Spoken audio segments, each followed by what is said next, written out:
Hey there, I'm Eric, and I got one of these old MX Logitech mice. Unfortunately, I do a lot of work on my computer, editing, playing a lot of video games.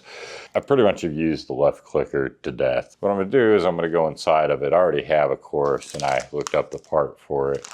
And I need these little switch guys here. Let's get one of these out of the packet. Maybe. Is there a tear mark? No. I'm gonna seriously need a knife. Stop recording. Had to go get a dang knife. That's the part right there. I just wasn't willing to spend $100 for just a little tiny clicker switch. I mean, perfect click on it. So what I'm gonna do is I got my little screwdriver set here. I'm gonna open up the mouse real quick.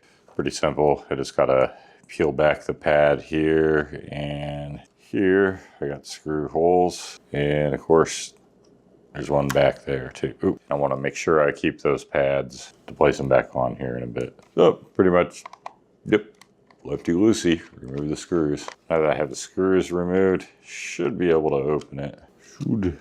Should. Like it's still got a bite on one of those. There we go. Yay, just gotta make sure I don't lose my screws here. Go ahead and unplug the port there. Oh, and I definitely wanna take out the battery while I do this. I actually forgot it's hooked up to my computer. God knows what I was clicking there. Obviously the right clicker is fine. You don't use it very often. This is the left clicker here. So I definitely need to unmount the board so I can get it to the back side of it. Yep. So it looks like I have screw there, maybe a couple underneath here. So yep, got to break it down a bit. Oh yeah, pretty much looks like I got to take all those screws out.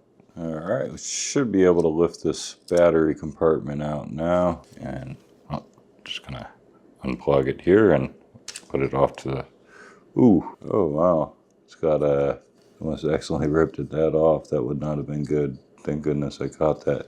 It's got a temperature sensor for the battery there. Let's see if I can just finesse it out. Okay, I'm just gonna lay that to the side there. I want to break those wires. Those are really tiny wires. Did not see that there. Okay, now I just gotta figure out how to get this wheel off because there's two screws right here up front underneath it. Not entirely sure.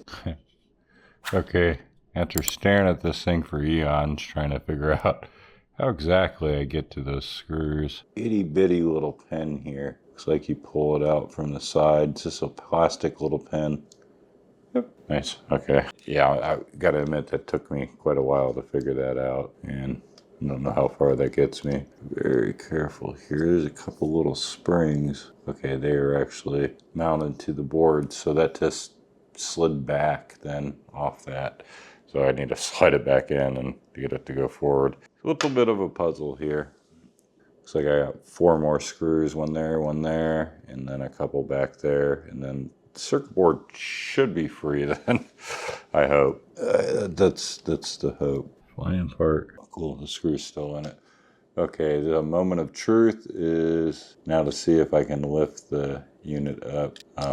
Looks like I'm gonna definitely have to unplug possibly that ribbon cable there. Not sure if that matters. Okay, it looks like in order to flip it, I am gonna have to remove that ribbon cable. Just gonna pop that out, maybe. Oh no, where'd the piece of plastic go? Oh, the ribbon came out. I don't know where the clip went. There's the clip. Okay, it doesn't look like I harmed it at all. Let's hope not. So that ribbon just goes right down in there. All right, now, finally, I can flip it over to get to the back end of the pins here, which you can see the 3 pins. That's basically where I need to unsolder it and then solder the new one into the same orientation. Make sure my part matches up. Perfect. Nice. So I'm gonna apply a little bit of flux across there just to make it be able to break up quicker. That's the idea anyways. All right, so now the idea is to heat all 3 of those pins at once and remove the old clicker. All right, got the old one out. So pretty much just got to do that in reverse and put the new one in. Just got to make sure I get the orientation right.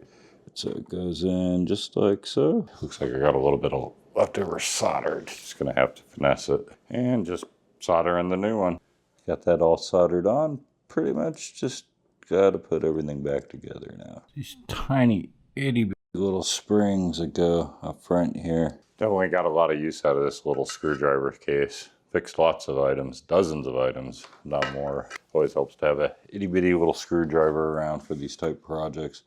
Okay, now that that post thingy's back on there, let's go ahead and try to slip this back on and add that spring underneath. Then I had that itty bitty little pin that went over and through here. Nice. All right, so now I just got to figure out how this ribbon cable works. All right, just got to plug the battery. Oh no, the temperature wire came off. Bollocks. I can see the pad where it goes. That's frustrating. Okay, one thing at a time. Let's get that little job plugged back in there. I gotta plug my soldering iron back in.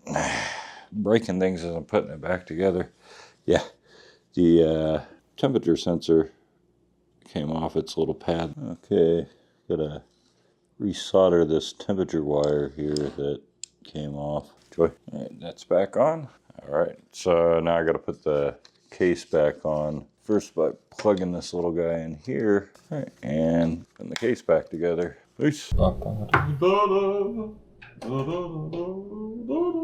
right, after taking the Logitech upstairs, I can confirm that the mouse is 100% working great. So the only thing left to do is I gotta put these pads back on. That basically helps the mouse glide along a mouse pad or a desk easily. First thing I'm gonna do is try to remove any kind of loose backing like that one has on it. Just kind of try to get it down to a raw surface there. Then I'm gonna take my hot glue gun here and I'm pretty much just gonna hot glue them back down.